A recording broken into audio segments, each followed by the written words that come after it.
कहानी का साथी चैनल को सब्सक्राइब करें।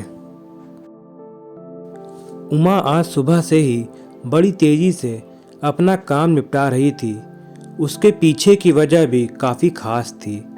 उसको पूरे 3 साल बाद अपने मायके जाने का मौका जो मिला था।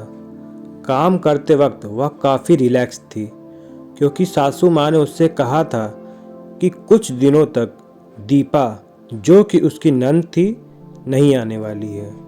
उसकी यह एक नंद 100 नंद के बराबर थी। उमा शादी करके जब घर आई थी, तब दीपा को अपनी बहन की तरह प्यार करती थी, क्योंकि उसकी खुद की कोई बहन नहीं थी। लेकिन कुछ ही हफ्तों में उसे ये पता चल गया कि उसकी नंद किसी जेलर से कम नहीं है। हालांकि दीपा का ब्याह हो चुका था, लेकिन उसे अपने ससुराल वालों की किसी भी प्रकार की चिंता नहीं थी। उसे जब जी करता वह मायके चली आती और मायके वालों पर अपना हुक्म चलाती, खासकर अपनी भाभी पर। वही डिसाइड करती थी कि वहाँ पर क्या खाना पकेगा, कोई घूमने जाएगा कि नहीं, या जाएगा तो कहाँ जाएगा। दीपा ही थी जो हर बार उमा को किसी न किसी बहाने से अपने मायके जाने से रोक लेती थी। लेकिन आज का दिन कुछ अलग था, क्योंकि माँ के कहने पर दीपा के पति ने उसके मायके जाने का इंतजाम कर दिया था। ट्रेन की भी टिकट बुक हो चुकी थी। सारा काम खत्म करने के बाद उमा अपने पति के साथ अपना सामान लेकर घर के बाहर निकली ही थी कि सामने से दीपा आती हुई दिखाई दी। दीपा, जिसके मुंह पर बड़ी सी स्माइल और आंखों में चमक थी। वहीं दूसरी तरफ उमा की आंखों में उसको देखकर पानी आ गया था, जो बस आंसू के रूप में छलकना बाकी था। भैया भाभी के पास आकर दीपा ने कहा, क्यों भैया, कहाँ चले? अपनी पत्नी के साथ सैर सपाटा करने के लिए अपनी बहन को भूल गए क्या? दीपक ने कहा, कहीं सैर सपाटा करने नहीं जा रहा हूँ, तुम्हारी भाभी को मायके छोड़ने जा रहा हूँ। अच्छा, मैं आई और अब भाभी मायके जाएगी? क्या आपकी पत्नी को मेरा आना पसंद नहीं है? दीपा ने भाई भाभी को टोंट मारते हुए कहा। मन में उदासी और आंखों में नमी लिए उमा पलटकर घर के अंदर जाने लगी, क्योंकि उसने मान लिया था कि इस बार भी दीपा की वजह से उसका मायके जाना कैंसिल हो जाएगा। लेकिन तभी सामने से उसकी सास आई और बोली, तुम दोनों अभी तक रेलवे स्टेशन नहीं गए? क्या गाड़ी के पीछे दौड़ते हुए जाओगे? दीपा बीच में टपकते हुए बोली, यह क्या कह रही हो माँ? मैं आई हूँ और आप भाभी को मायके भेज रही हो? क्या अब आपको मैं इतनी खटकने लगी हूँ?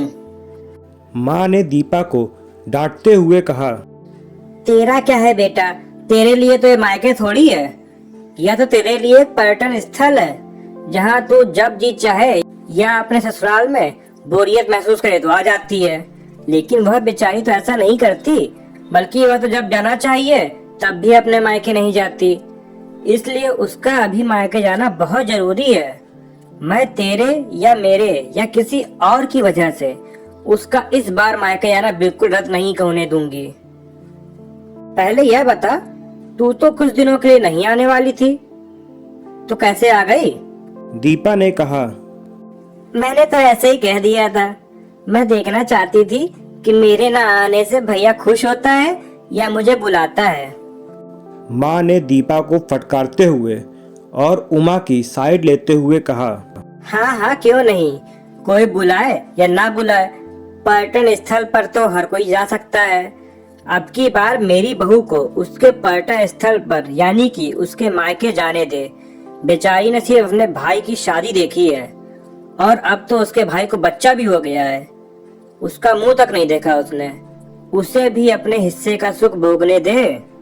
अपनी सास के मुंह से अपने लिए ऐसे शब्द सुनकर उमा की आंखें छलक गईं। उसने अपनी सास को गले से लगा लिया। तब सास ने कहा, बहुत हो गया प्यार, जल्दी जाओ वरना ट्रेन छूट जाएगी।